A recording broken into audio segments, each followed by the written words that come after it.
I can see it grow. I can feel it. It's growing.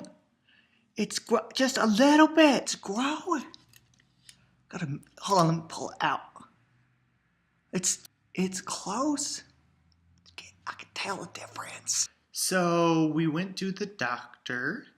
I'm gonna get my notes out here a sec so I know what to say and things. And the surgeon and stuff up in Denver, they pretty much were like, yo, you're gonna have to do surgery. Like, there's just not an option.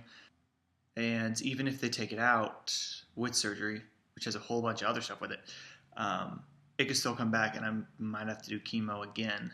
Now, when it comes to chemo, and they're like, well, if you could do chemo instead of surgery, sort of thing, and they entertain that, and actually with cancer, so if we were to use it again, it wouldn't be as effective as it was. And it only dropped down by like 3 inches out of, or 3 or 4 inches out of like the total 8 or 9 that it was. On top of that, we learned that I was originally poor risk instead of like, it was poor risk but good prognosis, so I don't know. But anyways, we were told is basically with someone with a tumor of my size, the chance that chemo was working or would work on somebody my size was 20%. So beat the odds there. So I guess I did not have a good chance of surviving that, so that's fun. Could have died again. Other things, complications from surgery. Okay, so there's a whole slew of stuff. Now, when they go and take out Bob, basically, there's going to be a bunch of other things that might also leave. Vacated from the premises. I'll just start listing these off because it's just easier. So, when they take out Bob, they're going to take out a bunch of lymph nodes also because I guess the cancer is involved with those, fraternizing or something. And so there's that, and then they were looking at the CAT scan on my left kidney. Pretty much my left side's just messed up, not that that's surprising.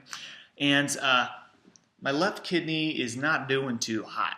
The tumor is blocking blood vessels or blocked somehow or something or another to that kidney, so it's not really working that great.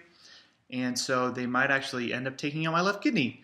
They're going to do like a scan and stuff. They have like a scan thing for kidneys. And they're going to see if that's working, and if it's not, then they're going to take out my kidney. And then on top of that, when they go in, my nerve in my left thigh is pretty much going to be numb. I won't be able to feel my left thigh anymore. So there's that, because it just gets damaged from the surgery because the tumor's too freaking big. And then the other one, which is weird, if you don't like gross stuff about sex organs and things, then close your ears. And basically, there's different nerves that are down in your special parts. And there's different nerve for like orgasms or ejaculation or whatever. And basically, they have like a left and a right side for just most nerves is what the surgeon's talking about. They have a left nerve and like a right nerve. It doesn't actually apply, but that's what they call it. And basically, they're going to try to save them, but it's not necessarily going to happen. And so I could lose the ability to ejaculate, so that's interesting. Didn't know that was a thing. Back to chemotherapy, back there. So one of the drugs I had called cisplatin, which I didn't know, apparently has platinum in it from the platinum part in that word, makes sense? So that basically going through that chemo, it aged my kidneys by 10 years. So that's fun, but I could be dead, so you know. Pick your poison, but not chemo, because that is poison, but you know what I mean. I don't think I have to do an ultrasound on my hoo-ha's again, because they want to make sure that the cancer doesn't move, or like once they take out the cancer, it has a chance to come back, right? Generally within 2 years, if it does come back, but it has the opportunity to be in one of the testes still and like survive there.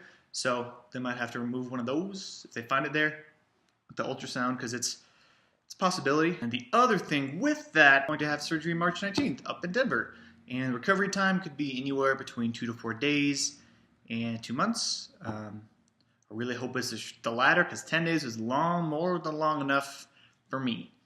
And then to end on a happy note, I'm going to show you a quick demo of light painting, because I know a lot of people have asked about how you do it and what it incorporates with that. So I'm going to show you that next. Hope you enjoy and have a great Tuesday week. Just you're great. Addendum, I'm at work now. So basically, other thing I forgot to say was that because we've gotten a lot of mixed stuff from doctors, we're probably going to get a couple other opinions just to be sure that like this is the best course of action. But as of now, as of I know, on February 27th in the morning, that's what we're doing. Oh, hey guys, we're just doing some wall painting. That's what we do. And I know a lot of you guys have asked like how does it work, what does it do? So with this specific style of light painting, because there's lots of different kinds, this is from Home Depot actually. You can buy these tubes for $3.50, and you take a flashlight and you put it on the other end. Now there's also different ways to make it brighter or not, and all those sorts of things, but that's not really important right now. So basically I'll show you what happens in video, and then we'll show you the picture afterwards. So here we go.